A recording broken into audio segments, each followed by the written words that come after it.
الله على طه رسول الله صلاة الله سلام الله على ياسين حبيب الله توسلنا ببسم الله وبالهادي رسول الله وكل مجاهد لله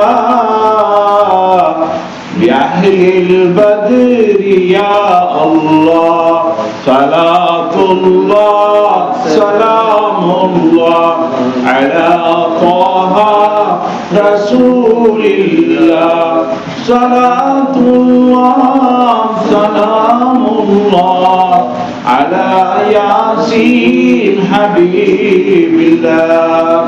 الحمد لله رب العالمين والصلاة والسلام على سيد المرسلين وعلى آله وأصحابه أجمعين. أما بعد، قال الله تعالى في القرآن العظيم والفرقان المجيد: أعوذ بالله من الشيطان الرجيم. بسم الله الرحمن الرحيم.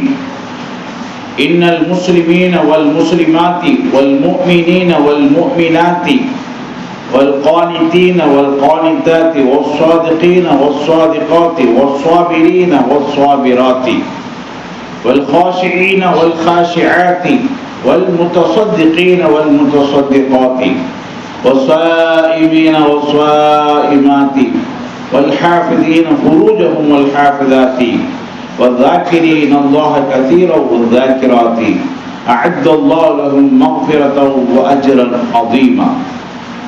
وقال رسول الله صلى الله عليه وسلم: خير متاع الدنيا المرأة الصالحة، أو كما قال عليه الصلاة والسلام. صدق الله العظيم وصدق رسوله النبي الكريم ونحن على ذلك من الشاهدين والشاكرين والحمد لله رب العالمين. பெருகி வரும் கருணையினால் பேருலகை காத்து வரும் பேர் அருளாளன் எல்லாம் அல்லாஹ்வுக்கே கோடான கோடி புகழ் அனைத்தும். வையகம் வழி நடக்க வல்ல அல்லாஹ்வின் பாதனை தன்னடையாக்கி சென்ற தாஹா நபி ஸல்லல்லாஹு அலைஹி வஸல்லம் அவர்கள் மீதும், அன்னவர்களின் அற்புதமான வழிமுறைகளை வலுவாது நழுவாது பின்பற்றிய உத்தம சத்திய சஹாபாக்கள், தாபிஈன்கள், தபஉ தாபிஈன்கள், சித்திகீன்கள், சுஹதாக்கள், சாலிஹீன்கள், நாதாக்கள், நல்லோர்கள், குறிப்பாக இங்கே கூறியிருக்கின்ற நம்மவர்கள் அத்தனை பேர் மீதும் எல்லாம் அல்ல அல்லாஹ்வின் பேரருளும் பெரும் கருணையும் என்றென்றும் நிறைவாக பொங்கி பொழியட்டுமாக. அன்பிற்குரிய அல்லாஹ்வின் நல்லடியார்களே, சேலம் குமரசாம்பட்டியிலே அமைந்திருக்கக்கூடிய மதரசா சுல்தானியா நிஸ்வானுடைய பழைய மாணவிகளின் சந்திப்பு விழாவிலே கலந்து கொண்டிருக்கக்கூடிய ஆலிமாக்களே, மாணவிகளே, கண்ணியத்திற்கும் மரியாதைக்குரிய இக்கல்லூரியின் பேராசிரியர்களே, உங்கள் அத்தனை பேருக்கும் இஸ்லாத்தின் காணிக்கையாம் சலாமினை தெரிவித்துக் கொள்கின்றோம். அஸ்ஸலாமு அலைக்கும் வரஹ்மத்துல்லாஹி வபரகாத்துஹு. அன்புக்குரியவர்களே, இஸ்லாமிய பெண்களின் பொறுப்புகள் என்ற தலைப்பிலே பேசலாம் என்று நினைக்கிறோம். அல்லாஹ் ஜல்ல ஷானஹு தஆலா பொதுவாக மனித சமுதாயத்தை ஆண்களையும் பெண்களையும் படைத்திருக்கிறார். ஆணினமும் பெண்ணினமும் சேர்ந்துதான் மனித சமுதாயம். இதிலே அல்லாஹ் ஜல்ல ஷானஹு தஆலா ஆண்களை போல பெண்களையும் பொறுப்புள்ளவர்களாக, அவர்களையும் சமுதாயத்திலே முக்கியஸ்தர்களாக படைத்திருக்கிறார். அல்லாஹ் 5ஆம் ஜுஸுடைய ஆரம்பத்திலே சொல்லுவான், வல் முஹ்ஸனாத், பெண்கள் கற்கோட்டைகளை போன்றவர்கள். கோட்டைகள் என்று சொன்னாலே உறுதியாக இருக்கும், கற்கோட்டைகள் என்று சொன்னால் அதிகமான உறுதியாக இருக்கும். அல்லாஹ் கற்கோட்டைகளுக்கு ஒப்பானவர்கள் பெண்கள் என்று அல்லாஹ் சொல்கிறார். உண்மையும் அதுதான். ஆண்கள் சாதிக்க முடியாதே பெண்கள் சாதித்து வருவார்கள். இன்னொரு இடத்திலே அல்லாஹ் சொல்கிறான், பெண்கள் மற்றவர்களுக்கு தோழமை உணர்வோடு பழகுவார்கள். ரொம்ப தெரிஞ்ச விஷயம்தான். ஆண்களுக்கு ஃப்ரெண்ட்ஷிப்பை விட பெண்களுக்கு தான் ஃப்ரெண்ட்ஷிப் அதிகமாக இருக்கும். ஆனால் பெண்களுக்குள்ளேயே தோழி கொடுத்துருவாங்க. மதரசையெல்லாம் இருக்கு, பெண்களுக்குள்ளேயே தோழி கொடுத்துருவாங்க, தோழின்னு கூப்பிட்டுருவாங்க. இங்கே இருக்க என்னன்னு தெரியல. ஆக தோழமை உணர்விலே, பாச உணர்விலே பெண்களை அடிச்சுக்கிற முடியாது. பெண்கள் தான் அதிலையும் முதலும் வகிக்கிறார்கள். அல்லாஹ் சொல்கிறான், ஒரு சுவாஹிபத்திகி, பெண்கள் தோழமை உணர்வு உள்ளவர்கள் என்று அல்லாஹ் பெண்களை புகழ்கிறார். நபிகள் நாயகம் ஸல்லல்லாஹு அலைஹி வஸல்லம் அவர்கள் பெண்களை பற்றி புகழ்ந்து சொல்லும்போது, கைர மதாஇ துன்யால் மர்அத்து ஸாலிஹா, உலகத்தினுடைய உயர்தரமான பொருட்களிலே மிக சிறந்தவர்கள், மிக மேலானவர்கள் நல்ல பெண்கள் என்று நபிகள் நாயகம் சொல்கிறார். உலகத்திலே உயர்தரமான பொருட்கள் என்ன? தங்கம், வெள்ளி, மரகதம், மாணிக்கம், இது போன்றெல்லாம் உலகத்திலே உயர்தரமான பொருட்கள் உலா வருகின்றன. இதிலே மிகவும் உயர்ந்தவர்கள் நல்ல பெண்கள் என்று நபிகள் நாயகம் ஸல்லல்லாஹு அலைஹி வஸல்லம் அவர்கள் சொல்லுவார்கள். ஆக பெருமானார் ஸல்லல்லாஹு அலைஹி வஸல்லம் மன்னவர்கள் வாழ்ந்த அந்த அரபுலகம் பெண்களை கல் ஹயவானாத்தி, அவர்கள் மிருகங்களை போன்றவர்கள், லைஸ மினல் இன்சான், அவர்கள் மனிதனத்தை சார்ந்தவர்கள் அல்ல, அவர்கள் மிருகங்களை போன்றவர்கள் என்று அந்த அரபு மக்கள் பெண்களை நினைத்தினார்கள், நடத்தினார்கள். பெண் சமுதாயத்தை ஒதுக்கி வைத்தார்கள். அவர்கள் மனித பிறவி அல்ல, மிருக பிறவி என்று அரபுகள் பெண்களை ஒதுக்கினார்கள், கேவலப்படுத்தினார்கள்.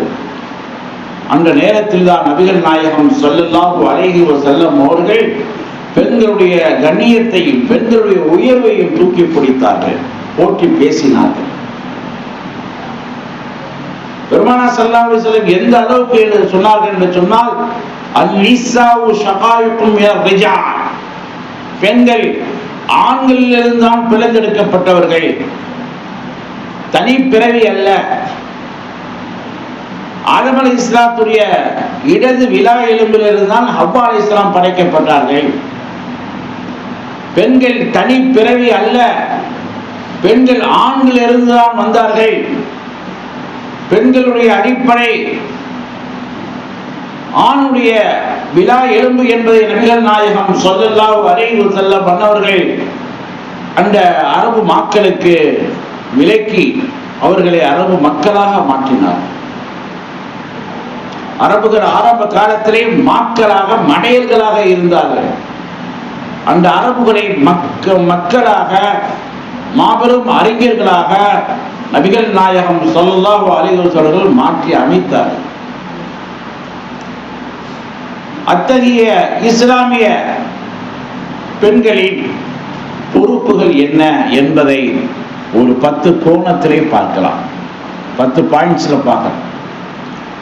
பெண்களுடைய முதலாவது பொறுப்பு தஅல்லீமு இல்முத்தீன், அவர்கள் மார்க்க கல்வியை கற்க வேண்டும். இது பெண்களுடைய பொறுப்பு. நபிகள் நாயகம் ஸல்லல்லாஹு அலைஹி வஸல்லம் அவர்கள் இதை பற்றி சொன்னார்கள், தலபுல் இல்மி ஃபரீதத்துன் அலா குல்லி முஸ்லிமி வ முஸ்லிமா வ ஃபீ ரிவாயத்தின் அலா குல்லி முஸ்லிம். கல்வியை தேடுவது ஒவ்வொரு முஸ்லிமான ஆண் பெண்ணின் மீதும் கட்டாய கடமை என்று நபிகள் நாயகம் ஸல்லல்லாஹு அலைஹி வஸல்லம் சொல்லி காட்டினார்கள்.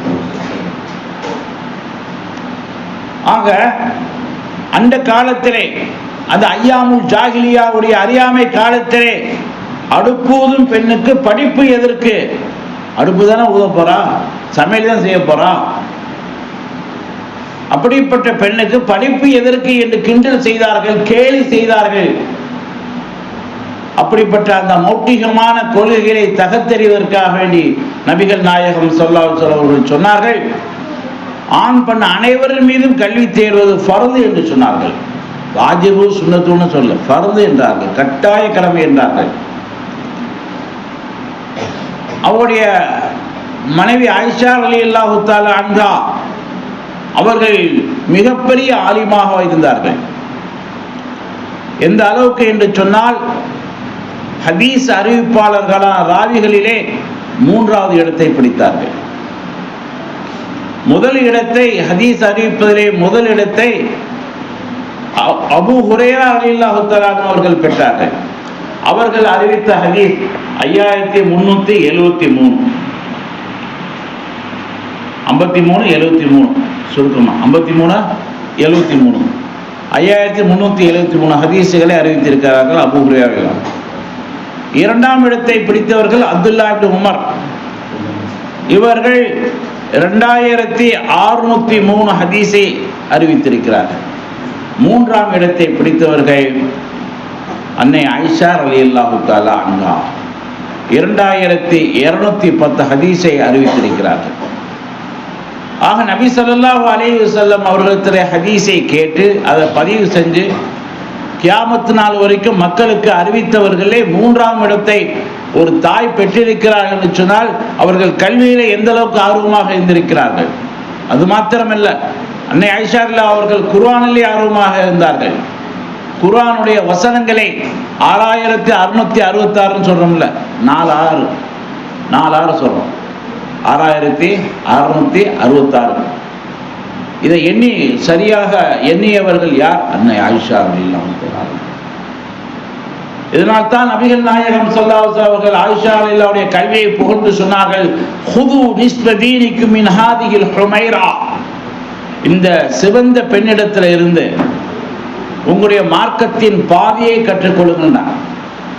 இப்போ மார்க்கத்தை ஒரு முழுமையான வடிவமாக வைத்துக் கொண்டால் மார்க்கத்தினுடைய பாதி வடிவம் அன்னை ஆயிஷா அவர்கள்ட்ட இருக்கிறது. அந்த அளவு அவர்கள் மார்க்க கல்வியை தேர்ச்சி பெற்றிருந்தார்கள் என்று நாம் பார்க்கிறோம். அருமையானவர்களே, தாய்மார்களே, ஒரு நாள் உர்வத்து இப்னு ஸுபைர் ரலியல்லாஹு அன்ஹு, இவர்கள் யாருன்னு சொன்னா ஆயிஷா ரலியல்லாஹுடைய சகோதரி மகன், அஸ்மா ரலியல்லாஹுடைய மகன். உர்வத்து இப்னு ஸுபைர் ரலியல்லாஹு அவர்கள் அன்னை ஆயிஷா ரலியல்லாஹு அன்ஹா அவர்களிடத்தை சொன்னார்கள், நீங்கள் ஆலிமாவாக இருப்பது எனக்கு ஆச்சரியம் இல்லை. ஏன்னா உங்களுடைய கணவர் முஹம்மது ஸல்லல்லாஹு அலைஹி வஸல்லம் மிகப்பெரிய ஆலிமாக இருக்கிறார்கள். நீங்கள் கவிஞராக இருப்பது எனக்கு ஆச்சரியம் இல்லை. உங்களுடைய தந்தை அபூபக்கர் கவிஞராக இருக்கிறார்கள், அவங்கள்ட்ட கவிதை கற்றுருப்பீங்க. ஆனால் நீங்கள் டாக்டராக இருக்கீங்களே ஆயிஷாவே, நீங்கள் மருத்துவராக இருக்கீங்களே, எனக்கு ஆச்சரியமாக இருக்குது. மருத்துவத்தை எங்கே கற்றுக்கிட்டீங்க? நிறைய நோயாளிகள் உங்களிடத்தை வந்து பார்க்குறார்களே, நிறைய பேஷண்ட் வரலான்னா மருந்து சொல்கிறீங்க, நீங்கள் டாக்டராக இருக்கிறது ஆச்சரியமாக இருக்கு அப்படின்னு. உங்களுடைய மருத்துவ கல்வியை எங்கே கற்றுக்கிட்டீங்க? அவர்கள் சொல்லி காட்டினார்கள், அஹத்து இல்ம திப்பி மின் உஃபூதில் அரபி. நான் மருத்துவ கல்வியை அரபுகளுடைய தூதுக்குழு வருகின்ற பொழுது அவர்களிடத்தில் நான் கற்றுக்கொண்டேன் என்று அன்னை ஆயிஷா ரலியல்லாஹு தஆலா அன்ஹா அவர்கள் சொல்லுவார்கள். ஆக பெண்கள் மார்க்க கல்வி மட்டுமல்ல, உடல் சார்ந்த கல்வி, இல்முல் ஜிஸ்ம், உடல் சார்ந்த கல்வி, இல்மு தீன் அல்ல, உடல் சார்ந்த கல்வி, அதான் மருத்துவம். அந்த மருத்துவத்தை கூட கற்றுக்கொள்ளலாம். அது ஆயிஷா ரலியல்லாஹு அன்ஹா அவருடைய சுன்னத்தாக இருக்கிறது. நம்ம தமிழகத்தில் இருக்கக்கூடிய கோயம்புத்தூர், அங்கே இஸ்லாமியர்கள்லாம் சேர்ந்து இஸ்லாமிய மருத்துவமனைன்னு ஒன்று வச்சுருக்காங்க. அங்கே குறிப்பாக பேர்காலம் பார்க்கறது இஸ்லாமிய பெண்கள் தான், இஸ்லாமிய பெண் டாக்டர் தான் பார்க்குறாங்க. அப்போ பேர்காலத்தை இஸ்லாமிய ரீதியில் பார்க்க வேண்டும், ஒழுக்கமான முறையில் பார்க்க வேண்டும் என்பதற்காக வேண்டி அந்த கோயம்புத்தூர்ல இப்படி ஒரு ஆஸ்பத்திரி வச்சிருக்காங்க. முஸ்லிம்கெல்லாம் சேர்ந்து பிரசவ ஆஸ்பத்திரி வச்சிருக்காங்க. ஏன்னா மற்ற ஆஸ்பத்திரி கொண்டு போனா ஆண்கள் பிரசவம் பார்க்கக்கூடிய சூழ்நிலை கூட ஏற்படுது. அதை தவிர்ப்பதற்காக வேண்டி கோயம்புத்தூர்ல என்ன செஞ்சிருக்காங்க, முஸ்லிம்களே ஒரு பேறுகால ஆஸ்பத்திரியை நடத்துகிறார்கள். அதுல முஸ்லிம் பெண்களே மருத்துவம் பார்க்கிறாங்க. ஆக மருத்துவம் படிப்பதை இஸ்லாம் வரவேற்கிறது. அது ஆயிஷா ரலியல்லாஹு அன்ஹா அவருடைய சுன்னத்தாக இருக்கிறது. அருமையானவர்களே, இப்படி கல்வியிலே மார்க்க கல்வி மட்டுமல்ல, அதை சார்ந்த மருத்துவ கல்வியும் பார்க்கலாம். அதுபோன்று பல கல்வி சார்ந்தவைகளே ஈடுபடலாம் என்பதை நமக்கு மார்க்கம் அழகாக எடுத்து காட்டுது. அன்னை ஆயிஷா ரலியல்லாஹு அன்ஹா அவர்கள் ஒரு கவிஞராகவும் இருந்தாங்க, பெண் கவிஞர். நபி ஸல்லல்லாஹு அலைஹி வஸல்லம் அவர்களை பற்றி ஒரு நாள் புகழ்ந்து படுத்தார்கள். லனா ஷம்சுன் வலில் ஆஃபாகி ஷம்சுன் ஷம்ஸி தத்லு பத இஷாயி. நமக்கும் சூரியன் இருக்கிறது, அடிவானத்திற்கும் சூரியன் இருக்கிறது. என்னுடைய சூரியன் இஷாவுக்கு பின்னால் உதயமாகும். என்னுடைய சூரியன் இஷாவுக்கு பின்னால் உதயமாகும். அதான் நபி ஸல்லல்லாஹு அலைஹி வஸல்லம் அவர்கள் என்று சொல்லி காட்டினார். ஆக நபி ஸல்லல்லாஹு அலைஹி வஸல்லம் அவர்களை சூரியன் என்று இங்கே வர்ணிக்கிறார்கள், சூரியன் என்று புகழ்கிறார்கள். ஆக அன்னை ஆயிஷா ரலியல்லாஹு தஆலா அன்ஹா அவர்கள் மார்க்க கல்வியிலே மட்டுமல்ல, ஹதீஸ் கல்வியிலே மட்டுமல்ல, குர்ஆன் கல்வியிலே மட்டுமல்ல, மருத்துவ கல்வியிலும் தேர்ச்சி பெற்றிருந்தார்கள். இலக்கியத்திலே மிகவும் உச்சமாக இருக்கக்கூடிய, ஏன்னா கவிதைங்கிறது எல்லாத்துக்கும் வராது. அது கொஞ்சம் அறிவு வேணும், அறிவிலே கொஞ்சம் புத்தி கூர்மை வேணும். புத்தி கூர்மை உள்ளவங்க தான் கவிதை எழுத முடியும். ஏன்னா கவிதைங்கிறது நேரடியாக பேசுறதில்ல, வழக்கு பேச்சல்ல. அது இலக்கியமான முறையில் பல உதாரணங்களை காமிச்சு பல பொருள்களை எல்லாம் சொல்லி அது பேசுறது, எழுதுறது. ஆக கவிதை என்பது ஒரு இலக்கியமானது, நுட்பமானது. அது கூட அன்னை ஆயிஷா ரலியல்லாஹு அன்ஹா அவர்களுக்கு கைவசம் வந்தது என்று சொன்னால், இப்போ ஆயிஷா ரலியல்லாஹுடைய அறிவு ரொம்ப பிரகாசமாக இருந்திருக்கிறது. அப்படிப்பட்ட ஆயிஷாக்களாக அல்லாஹ் உங்கள் அனைவரையும் ஆக்கி அருள்வானாக. அப்ப பெண்களுடைய முதல் பொறுப்பு தஅல்லுமு இல்மு தீன், மார்க்கத்துடைய கல்வியை கற்க வேண்டும். இரண்டாவது தர்பியத்துல் அவுலாத், பெற்றெடுத்த குழந்தைகளை ஒழுங்குபடுத்த வேண்டும். நபி ஸல்லல்லாஹு அலைஹி வஸல்லம் அவர்கள் சொன்னார்கள், குல்லு மௌலூதின் யூலது அலா ஃபித்ரத்தில் இஸ்லாம் ஃபஅபாஹு யுஹஃபிதானிஹி அவ் யுனஸ்ஸிரானிஹி அவ் யுமஜிஸானிஹி. ரவாஹு இப்னு மாஜா. உலகத்தில் பிறக்கும் ஒவ்வொரு குழந்தையும் இஸ்லாத்தின் அடிப்படையில் தான் பிறக்கின்றன. அந்த குழந்தையின் பெற்றோர்கள் தான் யூதர்களாக மாற்றி விடுகிறார்கள், அல்லது கிறிஸ்தவர்களாக மாற்றி விடுகிறார்கள், அல்லது நெருப்பு வணங்கியான இணை வைப்பவர்களாக மாற்றி விடுகிறார்கள் என்று நபி ஸல்லல்லாஹு அலைஹி வஸல்லம் அவர்கள், குழந்தையோ இஸ்லாத்தின்படி தான் பிறக்கிறது, அது சூழல் தான் அந்த குழந்தையை மாற்றி விடுகிறது என்று நபிகள் நாயகம் ஸல்லல்லாஹு அலைஹி வஸல்லம் சொல்லுவார்கள். ஆக அந்த குழந்தைகள் நல்லவராகவும் தீயவராகவும் பெற்றோருடைய வளர்ப்பிலே தான் இருக்கிறது. அந்த காலத்துல பெற்றோர்கள் குழந்தையை தொட்டில் ஆட்டும் போது, அந்த காலத்து பெற்றோர்கள் லா இலாஹ இல்லல்லாஹு லா இலாஹ இல்லல்லாஹு முஹம்மதுர் ரசூலுல்லாஹி கலிமால ஆரம்பிச்சு சஹாபாக்குடைய சரித்திரம், அவுலியாக்குடைய சரித்திரம் எல்லாத்தையும் அந்த தொட்டிலேயே சொல்லி கொடுப்பாங்க. இன்னைக்கு நாங்க குழந்தைய தொட்டில போட்டு டிவியை போட்டு விடுறாங்க. ஒரு வீட்டில் பார்த்தா செல்போன்ல பாட்டு கொடுத்துக்கிட்டு, யாருக்கு? தொட்டில் குழந்தைக்கு.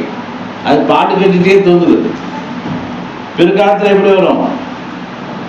அதுவும் பாட்டு படிக்கக்கூடிய குழந்தையா மாறிடும். ஆக இன்னைக்கு நவீனம் என்ற பெயரிலே நம்முடைய மார்க்கத்தை தாண்டி நாம் சென்று கொண்டிருக்கிறோம். நம்முடைய குழந்தைகளை என்ன செய்ய வேண்டும்? அழகிய முறையிலே வளர்க்க வேண்டும். அதற்குள்ள ஏற்பாடுகளை செய்யணும். நம்மளால முடியலையா? குழந்தை எங்க போனா சீரா இருக்கும், சிறப்பா இருக்கும், அதுக்கான ஏற்பாடுகளை செய்ய வேண்டும். அதுக்காகத்தான் இது போன்ற நிஸ்வான் மசாக்கள். உம்மு சுலைம் ரலியல்லாஹு தஆலா அன்ஹா மிக ஒரு அற்புதமான இஸ்லாமிய பெண்மணி. இவருடைய மகன் அனஸ் ரலியல்லாஹு தஆலா அன்ஹு 10 வயது ஆகிறது. அந்த அனஸை அழகிய முறையிலே வளர்க்க வேண்டும், ஒரு மார்க்கம் சார்ந்த மனிதராக வளர்க்க வேண்டும் என்பதற்காக வேண்டி உம்மு சுலைம் ரலியல்லாஹு தஆலா அன்ஹா தன்னுடைய மகன் அனஸை நபி ஸல்லல்லாஹு அலைஹி வஸல்லம் அவர்களிடத்திலிருந்து ஒப்படைக்கிறாங்க. என்னுடைய பையன் உங்க வீட்டில் இருக்கட்டும், அவருக்கு கல்வியை கற்றுக் கொடுங்க, அதப்ப கற்றுக் கொடுங்கன்னு சொல்றாங்க. சரி சொல்றாங்க, நாயகமே அனஸுக்காக துவா செய்யுங்க அப்படின்னு நபி ஸல்லல்லாஹு அலைஹி வஸல்லம் உடனே 4 துவா செஞ்சாங்க. அனஸுக்காக 4 துவா செஞ்சாங்க. اللهم اكثر ماله وولده واطل عمره وادخله الجنه متفق عليه. யா அல்லாஹ், இந்த அனஸுக்கு செல்வத்தை அதிகமாக கொடு, குழந்தைகளை அதிகமாக கொடு, வயது அதிகமாக கொடு, இவரை சொர்க்கவாதியாக ஆக்கி வை. 4 துவா செஞ்சாங்க. அந்த 4ம் அனஸ் ரலியல்லாஹு அவர்களுக்கு கிடைத்தன. அனஸ் ரலியல்லாஹு தஆலா அன்ஹு அவர்கள் மதீனாவில் இருக்கக்கூடிய பணக்காரர்களை ஒருவராக மாறிட்டாங்க. செல்வம் அதிகமாக இருந்துச்சு. எப்படி செல்வம் அதிகமாக? ரசூலுல்லாஹ்வுடைய துவா. மற்றவருடைய தோட்டத்திலே வருஷத்துக்கு ஒரு முறை விளையும்னா அனஸ் ரலியல்லாஹுடைய தோட்டத்திலே 2 முறை பேரிச்சம்பழங்கள் விளையும். பெரிய செல்வந்தராக மாறிட்டாங்க அனஸ் ரலியல்லாஹு. அதுபோன்று குழந்தைகளும் அதிகம், 110 குழந்தைகள். அவங்க குழந்தை, பேர குழந்தை எல்லாம் சேர்த்து குழந்தைகள் இருந்தாங்க, நிறைய ஆயிட்டாங்க. 110 குழந்தைகள் அவங்க குடும்பத்தில் இருந்தாங்க. அதுபோன்று அனஸ் ரலியல்லாஹு தஆலா அன்ஹு அவர்கள் தான் சஹாபாக்களே கடைசியா மௌத்தானாங்க. 110 வயசு, 100 தாண்டிச்சு. அதுக்கு பின்னாடி ஒரு சஹாபி மௌத்தானார், ஜுபைர் என்ற ஒரு சஹாபி, அபு துஃபைல் என்ற ஒரு சஹாபி கடைசியா மௌத்தானார்.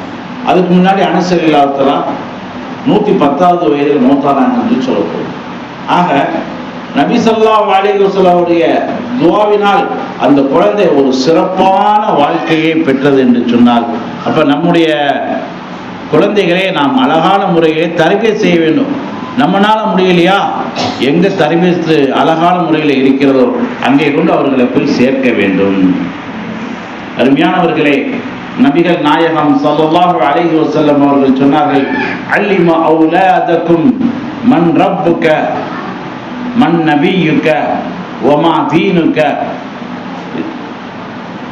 உன்னுடைய ரப்பு யார், உன்னுடைய மார்க்கம் எது, உன்னுடைய நபி யார் என்றெல்லாம் குழந்தைகளுக்கு நீங்கள் கற்றுக் கொடுங்கள் என்று நபிகள் நாயகம் ஸல்லல்லாஹு அலைஹி வஸல்லம் அவர்கள் சொல்லி காட்டியிருக்கிறார். ஆனால் இன்னைக்கு எதையே கற்றுத்தரான குழந்தைகளுக்கு அடிப்படையான இந்த விஷயங்களை எல்லாம் நாம் கற்றுத்தர மறந்து விடுகிறோம். அதனால தான் மதசால கொண்டு வந்து விடப்படுகிறது, மதசாவளியாவது கற்றுக்கிட்டோம் அப்படின்னு. பெண்களுடைய 3வது பொறுப்பு சிலத்து ரஹம், சொந்தங்களை நீங்கள் சேர்ந்து வாழ வேண்டும். நபி ஸல்லல்லாஹு அலைஹி வஸல்லம் அவர்கள் சொல்லுவார்கள், மன் அஹப்ப அய்யுன்ஸலஹு ஃபீ உம்ரிஹி வ அய்யுபஸலஹு ஃபீ ரிஸ்கிஹி ஃபல்யஸிர் ரஹ்மஹு. உங்களுக்கு வயது நீளமாக வேண்டும் என்று யார் பிரியப்படுகிறீர்களோ, உங்களுடைய ரிஸ்க்கு விசாலமாக வேண்டும், நெருக்கடியாக இருக்கக்கூடாது, விசாலமாக வேண்டும் என்று யார் விரும்புகிறீர்களோ அவர்களெல்லாம் சொந்தங்களை சேர்ந்து வாழட்டும் என்று நபிகள் நாயகம் ஸல்லல்லாஹு அலைஹி சொன்னாங்க. இன்னைக்கு நம்ம சேர்ந்து வாழ்றோமா இல்லையே? சொந்தங்களை சேர்ந்து வாழ்றதில்லை. தனி வீடு எப்போ போவோம், தனி கொடுத்துறது எப்போ போவோம், அப்படித்தான் நம்ம நினைக்கிறோம். தனியாக போயிடணும், தனி வீட்டில் போயிடணும், யாரையும் சந்திக்கக்கூடாது, யார்கிட்டையும் ஒட்டு உறவு வச்சிருக்கிறோம், எப்படி நினைக்கிறோம். இதில் பரக்கத்தில்லை. நபிகள் நாயகம் சொன்னாங்க, உங்களுக்கு வயது அதிகமாக வேண்டுமா, உங்களுடைய ரிஸ்க்ல பரக்கத்து வரணுமா, சொந்தங்களை எல்லாம் சேர்ந்து வாழுங்க என்று நபிகள் நாயகம் ஸல்லல்லாஹு அலைஹி வஸல்லம் சொன்னாங்க. எந்த அளவுக்கு சொன்னா, சொந்தங்கள் காபிரா இருக்காங்க, அவங்களோட சேர்ந்தே வாங்க, விலை வாழக்கூடாது.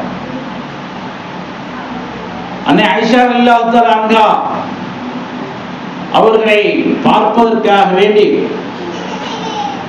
அவர்களுடைய அன்னை ஆயிஷா ரலியல்லாஹு தஆலா அன்ஹா அவர்களை பார்ப்பதற்காக வேண்டி ஒரு காபிரான தாய், ஏன்னா அபூபக்கர் சித்திக் அவருக்கு 2 மனைவி, அதுல ஒரு மனைவி உம்மு ரூமான், அவங்க இஸ்லாத்துக்கு வரல. அவங்க உம்மு ரூமான் ஆயிஷா ரலியல்லாஹு அன்ஹா அவர்களை பெற்றெடுத்தவர்கள் இந்த காபிரான தாய். அவங்க பார்க்கறக்காண்டி வர்றாங்க, அன்பளிப்பு பொருளாக வாங்கிட்டு வர்றாங்க. பொதுவாக ஒரு தாய் வந்து மகளை பார்க்க வரும்போது நிறைய பொருளாக வாங்கிட்டு வருவாங்க. அங்கேயே உழவு சந்தை இருக்குன்னு இருக்கேன், சந்தைக்குள்ள போய் நிறைய ஜாமான் வாங்கிட்டு மகளை பார்க்க வர்றாங்க. ஆனால் ஆயிஷா ரலியல்லாஹு அன்ஹா அவர்கள் வாசல்லையே திறந்துட்டாங்க. நீங்கள் காபிரான பெண்ணாக இருக்கீங்க, ரசூலாட்ட கேட்டு வர்றேன், வீட்டுக்கு உடலாமல் உடக்கூடாது. ரசூலாட்ட போய் கேட்குறாங்க, இன்ன உம்மி முஷ்ரிக்கத்தோடு அசிலுஹா, என் தாய் வந்து முஷ்ரிக்கான பெண்ணா இருக்கா, இணை வைக்கக்கூடிய பெண்ணா இருக்கா, அந்த தாயை நான் சேர்த்து வாழலாமா, வீட்டுக்குள்ள அனுமதிக்கலாமா என்று கேட்ட பொழுது ஸல்லல்லாஹு அலைஹி வஸல்லம் அவர்கள் சொன்னார்கள், சிலிஹா வஹிய முஷ்ரிக்கா, உன் தாய் முஷ்ரிக்கா இருந்தாலும் அவளை நீ சேர்த்து வாழு, வீட்டுக்குள்ள அனுமதித்து வாழ என்று நபிகள் நாயகம் ஸல்லல்லாஹு அலைஹி வஸல்லம் அவர்கள். உறவு முறை என்பதை குஃப்ர் தடுக்காது, இறைமறுப்பு என்பது முறித்து விடாது. அவரவர் கொள்கையில் இலக்கம் தீனுக்கு வலியதி, உங்களுடைய கொள்கை உங்களுக்கு, என்னுடைய கொள்கை எனக்கு என்பதை போன்று கொள்கையில் மாறுபட்டிருந்தாலும் அவர்கள் மனிதர்கள் என்ற அடிப்படையில் இணைந்து வாழலாம், சேர்த்து வாழலாம் என நபிகள் நாயகம் ஸல்லல்லாஹு அலைஹி வஸல்லம் உறவு முறையை சேர்த்து வாழ வேண்டும் என்று சொல்லி காட்டினார்கள். அருமையானவர்களே, அடுத்தபடியாக நாலாவதாக சுன்அத்துல் யத், பெண்கள் கைத்தொழிலை கற்றுக்கொள்ள வேண்டும். நிறைய பெண்கள் வந்து டெய்லரிங் பண்றாங்க, நிறைய பெண்கள் வந்து கூட பின்றாங்க, சின்ன சின்ன தொழில் செய்யறாங்க. பெண்கள் தொழில் செய்வதை இஸ்லாம் வரவேற்கிறது. நபி ஸல்லல்லாஹு அலைஹி வஸல்லம் அவருடைய மனைவி ஜைனப் பின்த் ஜஹ்ஷ் ரலியல்லாஹு அன்ஹா அவர்கள் கைத்தொழில் செய்தார்கள். ஒட்டக தோள்களை எல்லாம் அவர்களிடத்திலே கொடுப்பார்கள். அந்த தோள்களை பதனிட்டு அதை கழுவி சுத்தம் செய்து அதை வியாபாரம் செய்வார்கள். அதை மற்றவற்றை கொடுத்து வியாபாரம் செய்வார்கள். அதில் வரக்கூடிய வருமானங்களை தானும் உபயோகப்படுத்துவார்கள். ஏழை எளிய மக்களுக்கும் சதக்கா செய்வார்கள், வாரி வழங்குவார்கள். ஆக பெண்களும் கைத்தொழில் செய்யலாம் என்பதை மார்க்கம் மிக அற்புதமாக அழகாக சொல்லி காட்டியிருக்கிறது. நபி ஸல்லல்லாஹு அலைஹி வஸல்லம் அவர்கள் கைத்தொழில் செய்த ஜைனப் பின்த் ஜஹஷ் அவர்களை புகழ்ந்தாங்க. சக்கராத் நேரத்திலே சொல்லி காட்டினார்கள், உங்களிலே மனைவிமார்களை பார்த்து சொன்னாங்க, உங்களிலே என்னை முதலிலே சந்திப்பவருக்கு கை நீளமா இருக்குன்னு சொன்னாங்க. அத்துவலுக்குன்ன எதா, என்னை முதலிலே சந்திக்கக்கூடிய மனைவிக்கு கை நீளமா இருக்குன்னு சொன்னாங்க. அப்ப எல்லா மனைவிமார்களும் கையை அடக்க ஆரம்பிச்சாங்க, யார் கை நீளமா இருக்கு அப்படின்னு. ஜைனப் பின்த் ஜஹ்ஷ் அவர்களுக்கு கை ரொம்ப குட்டை, ஏன்னா அவங்களும் குட்டையானவங்க, கை ரொம்ப குட்டை. அவங்களை யாருமே நினைச்சு பார்க்க, ரசூலா சொன்னா இந்த பெண்மணி தான். ஆனா ரசூலா இறந்த 6 மாசத்துல ஜைனப் ரலியல்லாஹு அவர்கள் இறந்து போனாங்க. உடனே மனைவிமார்கள் நினைச்சாங்க, கை நீளமானதுன்னா அதிகமா சதக்கா செய்யறவங்க அவங்களுக்கு அப்படி சொல்லியிருக்காங்க, அதிகம் தர்மம் செய்யறவங்க தான் அப்படி சொல்லியிருக்காங்க. இந்த மனைவிமார்களே ஜைனப் தான் அதிகமா என்ன செய்வாங்க, சதக்கா செய்வாங்க. அப்ப சதக்கா செய்யறவங்களுக்கு கை நீளம் என்று நபி ஸல்லல்லாஹு அலைஹி வஸல்லம் அவர்கள் சிறப்பித்து சொல்லி இருக்கின்றார்கள் என்பதை புரிந்து கொண்டார்கள். ஆக அருமையானவர்களே, கைத்தொழில் செய்ய வேண்டும், அதில் கிடைக்கக்கூடிய வருமானத்தை தானும் பயன்படுத்தலாம், மற்ற ஏழை எளிய மக்களுக்கும் கொடுக்கலாம். 5வது ஹிஜாப் ஷரஇ, மார்க்கம் சொல்லக்கூடிய முறையிலே பர்தா போட வேண்டும். நீங்கெல்லாம் பர்தா போடுறது மார்க்கம் சொல்லக்கூடிய முறை. ஆனா இன்னைக்கு அதை தாண்டி பர்தா என்பது ஒரு பகட்டுக்காக வேண்டி ஆயிடுச்சு. பர்தா என்பது பகட்டுக்காண்டி, ஜிகுனா பர்தா, அதே மாதிரி வந்து நாங்கள் ஜிகு என்னமோ பர்தா வந்துருச்சு, டிசைனிங் பர்தா நிறைய வந்துருச்சு. ஆக பர்தா என்பது பார்வையை தடுக்கக்கூடியதாக இருக்க வேண்டும், அது பேர் தான் பர்தா. ஆண்கள்னா மீசை வச்சுருக்கணும், அதுதான் அது ஆண்கள். அதெல்லாம் பர்தானாலுமே மற்றவங்களுடைய பார்வையை தடுக்கணும். ஆனால் இன்னைக்கு மற்றவர்கள் ஏறிட்டு பார்க்கக்கூடிய அளவுக்கு பர்தாவினுடைய அலங்காரம் மாறிக்கொண்டே இருக்கிறது. அது பர்தாவுடைய நோக்கம் மாறிவிடும். இன்னைக்கு பெண்களும் அப்படித்தான் விரும்புறாங்க. கடையில் போனால் ஜிகு புர்காவை வாங்க பார்க்கலாம். அது ஷரியத்துக்கு மாற்றம், மார்க்கத்துக்கு மாற்றமாக இருக்கிறது. நபிகள் நாயகம் ஸல்லல்லாஹு அலைஹி வஸல்லம் அன்னவர்கள் சொல்லுவார்கள், நிசாஉன் காசியாத்துன் ஆரியாத்துன் மாயிலாத்துன் முமீலாத்துன். சில பெண்கள் ஆடை அணிந்திருப்பார்கள், இருந்தாலும் அவர்கள் மெல்லிய ஆடையைத்தான் அணிந்திருப்பார்கள். அவர்கள் சாய்வார்கள், மற்றவர்களையும் சாய்ப்பார்கள் என்று நபிகள் நாயகம் ஸல்லல்லாஹு அலைஹி வஸல்லம் இவர்களெல்லாம் நரக பெண்கள் என்று எச்சரிக்கிறார்கள். அப்ப அணியக்கூடிய அந்த ஆடைகள், அந்த புர்காக்கெல்லாம் எப்படி இருக்கணும்? ரொம்ப கெட்டியாக இருக்க வேண்டும், மென்மையாக மெல்லியதாக இருக்கக்கூடாது என்ன நபிகள் நாயகம் ஸல்லல்லாஹு அலைஹி வஸல்லம். அப்படி நீங்கள் அணிந்தால் அந்நியர்களுடைய பார்வைக்கும் அந்நியர்களுடைய மோசமான நிலைக்கு நீங்கள் தள்ளப்படுவீர்கள், சிக்கிக்கொள்வீர்கள் என்று நபிகள் நாயகம் ஸல்லல்லாஹு அலைஹி வஸல்லம் அவர்கள் எச்சரிக்கிறார்கள். அல்லாஹ் சூரா அஹ்ஸாபிலே சொல்கிறான், குல் அஸ்வாஜிக வ பனாத்திக வ நிசாஇல் முஃமினீன யுத்ரின அலைஹின்ன மின் ஜலாபிபிஹின்ன ذلك adna yu'rafuna fala yu'dayna. நபியே, உங்களுடைய மனைவிமார்களுக்கு சொல்லுங்கள், நீங்கள் பெற்றெடுத்த பெண் மக்களுக்கு சொல்லுங்கள், மூமினான பெண்களுக்கு சொல்லுங்கள். கியாமத்து நாள் வரைக்கும் மூமினான பெண்கள் இருக்காங்க. மூமினான பெண்களுக்கு சொல்லுங்கள், யுத்ரீன அலைஹின்ன மின் ஜலாபிபிஹின்ன, அவர்கள் ஜில்பாபை தொங்க விட வேண்டும் என்று சொல்லுங்கள். ஜில்பாப் என்று சொன்னாலே துப்பட்டின்னு அர்த்தமா. துப்பட்டி இப்போ நீங்கள் போட்டிருக்கீங்க, துப்பட்டி தான் போட்டிருக்கீங்க, புர்கான்றாங்க. துப்பட்டி புர்கா ஒன்று. துப்பட்டியை அணிந்து கொள்ள வேண்டும் என்று சொல்லுங்க. இதனுடைய ஃபாயிதா என்ன? அல்லாஹ் சொல்கிறான், லாலிக அதெல்லாம் யுஅரஃபுன ஃபலா யுதைன. இப்படி அவர்கள் துப்பட்டி போட்டால் அவர்கள் ஒடுக்கமான பெண்கள் என்று அறியப்படுவதற்கு அது மிக நெருக்கமாக இருக்கும், மிக வசதியாக இருக்கும். ஒடுக்கமான பெண்கள் என்று மற்றவர்கள் அறிந்துவிட்டால் ஃபலா யுதைன, அந்த பெண்கள் நோவினை செய்யப்பட மாட்டார்கள், கேலி கிண்டல் செய்யப்பட மாட்டார்கள். வகான அல்லாஹு கஃபூர் ரஹீம், அல்லாஹ் தஆலா மன்னிக்கக்கூடியவனாகவும் இரக்கமுள்ளவனாகவும் இருக்கிறான் என்று அந்த வசனம் முடிகிறது. ஆக பர்தாவினுடைய பயன் என்ன, பர்தாவுடைய பலன் என்ன என்பதை அல்லாஹ் இந்த வசனத்திலே அழகாக சொல்லி காட்டிவிட்டார். நீங்கள் பர்தா போட்டால் மற்றவர்களால் கண்ணியமாக பார்க்கப்படுவீர்கள், மற்றவர்களுடைய கேலி கிண்டலுக்கு ஆளாக்கப்பட மாட்டீர்கள், மற்றவர்கள் மூலமாக உங்களுக்கு நோவினை ஏற்படாது என்று அல்லாஹு ஜல்ல ஷானஹு தஆலா இந்த வசனத்திலே அழகாக சுட்டி காட்டி இருக்கின்றார். ஆகவே நாம் என்ன செய்ய வேண்டும்? ஹிஜாபே ஷர்ஈ, ஷரியத்து கூறக்கூடிய ஹிஜாபை நாம் அணிய வேண்டும். நம்ம இஷ்டத்துக்கு நாம் ஜிகினா புர்காவையோ மற்ற அலங்காரமான புர்காவையோ தேர்வு செய்யக்கூடாது. அதிலும் நீங்களெல்லாம் அலிமக்கள், மற்றவர்களுக்கு முன்மாதிரியாக இருக்க வேண்டியவர்கள். கட்டாயமாக நீங்கள் புர்காவை மிக அழகான முறையிலே அதை அணியலாம், ஆனால் அதில் ஜிகினாக்கள் இருக்கக்கூடாது, அதில் அலங்காரங்கள் இருக்கக்கூடாது.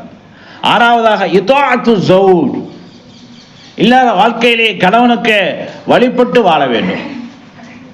நமக்குன்னு ஒரு விருப்பம் இருந்தாலும் கணவனுடைய விருப்பத்தை கேட்க வேண்டும், கணவனுடைய விருப்பத்தோடு வாழ வேண்டும். அப்படி வாழ்ந்தால் நாம் சொர்க்க பெண்ணாக ஆக்கப்படுகிறோம், தேர்வு செய்யப்படுகிறோம். நபி ஸல்லல்லாஹு அலைஹி வஸல்லம் காலத்திலே ஒரு சஹாபி, அவர் வியாபாரத்துக்கு போறார். வியாபாரத்துக்கு போகும்போது மனைவிட்ட சொன்னாரு, என்னுடைய அனுமதி இல்லாம வெளியே போகாத அப்படின்னு சொல்லிட்டு வியாபாரத்துக்கு போயிட்டார். போன நேரத்தில் அந்த பெண்ணுடைய தந்தை மௌத்தாயிட்டார். இப்போ இந்த நேரத்தில் தந்தையுடைய தீதாரை பார்க்கணுமா பார்க்கக்கூடாதா? தந்தை இறந்துட்டாரு, தந்தையுடைய தீதாரை பார்க்கணுமா பார்க்கக்கூடாதா அப்படின்னு சொல்லி அந்த பெண்ணுக்கு ஒரே சந்தேகம் வந்துருச்சு. தன்னுடைய சகோதரை அனுப்பி நபி ஸல்லல்லாஹு அலைஹி வஸல்லம் அவர்களிடத்தில் அனுமதி கேட்டார்கள். நபி ஸல்லல்லாஹு சொன்னாங்க, அத்தீஇ ஸௌஜகி, உன்னுடைய கணவனுடைய சொல்லுக்கு நீ கட்டுப்படு, உன்னுடைய கணவனுடைய சொல்லை மீறி வெளியே வராத என்று நபி ஸல்லல்லாஹு அலைஹி வஸல்லம் அவர்கள் சொன்னாங்க. அந்த பெண்மணியும் கட்டுப்பட்டு தந்தையுடைய தீதாரையே பார்க்காம வீட்டுக்குள்ளேயே இருந்துச்சு. இதை கேள்விப்பட்ட நபிகள் நாயகம் ஸல்லல்லாஹு அலைஹி வஸல்லம் அவர்கள் அந்த பெண்ணை பற்றி புகழ்ந்து பேசினார்கள். இன்னல்லாஹ கத் கஃபர லி அபீஹா வலம் தذهب ஃபதகலத்தி ஜன்னா. நிச்சயமாக அல்லாஹ் இந்த பெண்ணை அவருடைய தந்தைக்காக மன்னித்து விட்டான். அவருடைய தந்தையுடைய தீதாருக்காக இந்த பெண் செல்லவில்லை. இந்த பெண் சொர்க்கத்திலே நுழைவாள் என்று நபிகள் நாயகம் ஸல்லல்லாஹு அலைஹி வஸல்லம் அவர்கள் அந்த ஒற்றை அமலுக்கு சொர்க்கத்தை பெற்று தந்தார்கள்.